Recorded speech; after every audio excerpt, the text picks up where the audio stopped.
Kumusta mga brad? Alamin natin kung para kanino nga ba ang kantang Love of My Life ng bandang Queen na isinulat ng vocalist nito na si Freddie Mercury. Alamin din natin kung ano ang dahilan ng pagpanaw nito. Kung bago ka lang sa aking channel, huwag kalimutang i-click ang subscribe button at notification bell para updated ka sa mga kwento at trivia na gaya nito. Let's go! Si Freddie Mercury ay isang British singer, songwriter, record producer at kilalang lead vocalist ng bandang Queen. Tumatak sa mga tao ang charismatic stage performance nito, lalo na sa mga concerts.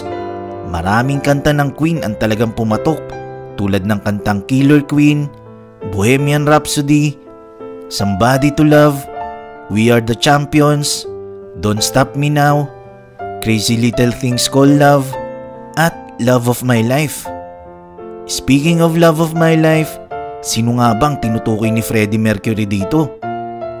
Ang Love of My Life na kanta ay ginawa ni Freddie Mercury para kay Mary Austin. Si Mary Austin ay nakilala ni Freddie noong 1970s at nagkaroon sila ng relasyon na nagtagal ng 7 taon. Bakit nga ba 7 taon lang nagtagal ang kanilang relasyon? Nagkakilalang dalawa sa London nung si Freddie ay 24 years old habang si Mary ay 19. Dahil si Mary ay mula sa mahirap na pamilya, tapos ang kanyang mga magulang ay may problema pa sa pandinig, kailangan niya talagang magtrabaho para suportahan ang kanyang pamilya. Nakakuha naman ng trabaho si Mary Austin sa London Boutique at malapit lang doon ang pinagtatrabahuan ni Freddie. Nagkakilalang dalawa sa pamamagitan ni Brian May na kalaunan naging gitarista ng Queen.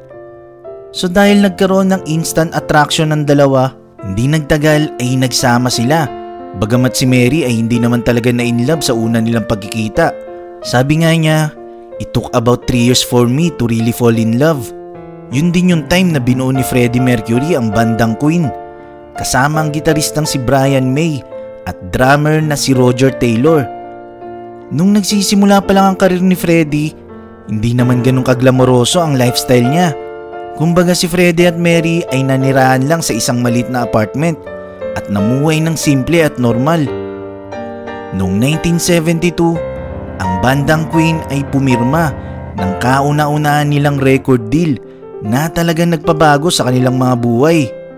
Hanggang sa na-realize ni Mary na si Freddie ay isa ng star in the making at nag-alala nga siya na baka maapektuhan ang kanilang relasyon dahil sa success nito at iwan na lang siya. Pero hindi naman nangyari yun dahil si Freddie ay gusto niya talaga na nandyan lang si Mary sa tabi niya.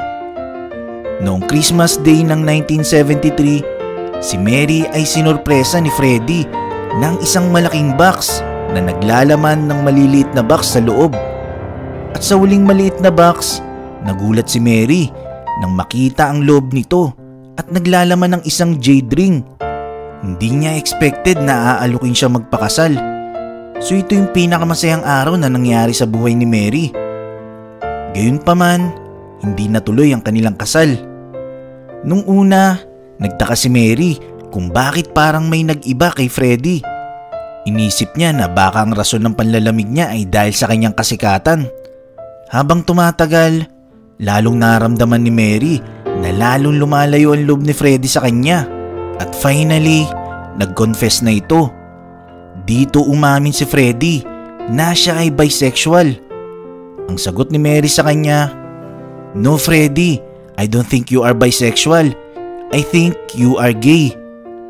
Nung time na yun, si Freddie Mercury ay meron ng affair kay David Means na record executive ng Elektra Records.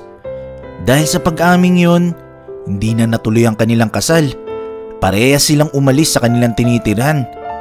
Si Freddie ay nanirahan kasama si David Means, habang si Mary ay binilan naman ni Freddie ng sariling apartment malapit sa kanyang address dahil nais nito na nandyan lang siya sa kanyang tabi at dito nga tumira si Mary. Kalaunan si Mary ay nagkaroon ng 2 anak kay Piers Cameron. Si Freddie at Mary ay nanatiling magkaibigan ng mahabang panahon sa kabila ng kanilang paghihiwalay. Katunayan, ninong pa nga itong si Freddie sa panganay na anak ni Mary. Noong mid-1980s, nalink naman itong si Freddie Mercury sa isang Austrian actress na si Barbara Valentin. Pero ayon kay Freddie, si Barbara ay kaibigan niya lang. Noong 1985, nagkaroon ng bagong karelasyon si Freddie Mercury at ito ay si Jim Newton na itinuturing ni Freddie na kanyang husband. Ayon kay Freddie, na ang relasyon nila ni Jim Newton ay madedescribe niya na wala nang ibang mahiling pa. Umabot din ng 7 taon ng kanilang relasyon. Teka, bakit 7 taon lang? Ito ay dahil noong 1987, si Freddie Mercury ay nagpositibo sa AIDS. Pero hindi ito sinapubliko nung time na yon. Tanging si Jim Newton, Mary Austin at ibang mga taong malapit lang sa kanyang sinabihan ni Freddie tungkol sa kondisyon niya. Sa kabila ng kalagayan ni Freddie, si Mary Austin ang nag-alaga sa kanya at palaging nasa tabi lang niya. Hindi siya iniwan hanggang sa huling hininga nito. Sa last will ni Freddie, ibinigay niya ang malaking parte ng kanyang yaman kay Mary Austin, kabilang na ang malaking bahay nito sa London. Sabi ni Freddie, pamilya na ang turing niya kay Mary Austin at nais niya na maging financially secure ito. Sabi pa niya, I couldn't fall in love with a man the same way as I have with Mary. We believe in each other. That's enough for me. Huling salita na binitawan ni Freddie kay Mary bago siya pumanaw. You would have been my wife and it would have been yours anyway. Pinatunayan sa interview kay Brian May na gitarista ng bandang Queen na ang kanta nilang Love of My Life ay isinulat talaga ni Freddie Mercury para kay Mary Austin. Love of My Life ng Queen na isinulat ni Freddie Mercury para kay Mary Austin. Tingin ko nagawa niya tong kantang to nung time na umalis si Mary sa kanilang tinitiran matapos ang pag-amin ni Freddie. Kumbaga parang dun nasaktan si Freddie dahil feeling niya iniwan siya. Kaya sa kantang Love of My Life, gusto niya lang iparating kay Mary na yung pagmamahal na ibinigay niya rito ay totoo, bagamat hindi sila nagkatuluyan. Dahil syempre hindi naman biro ang 7 years na naging masaya sila na magkasama noon. Nagustuhan mo ba ang kwentong ito? I-click na ang like button at i-share ang video na to. Mag-iwan lang ng komento para sa inyong mga saloobin. Maraming salamat. Hanggang sa muli.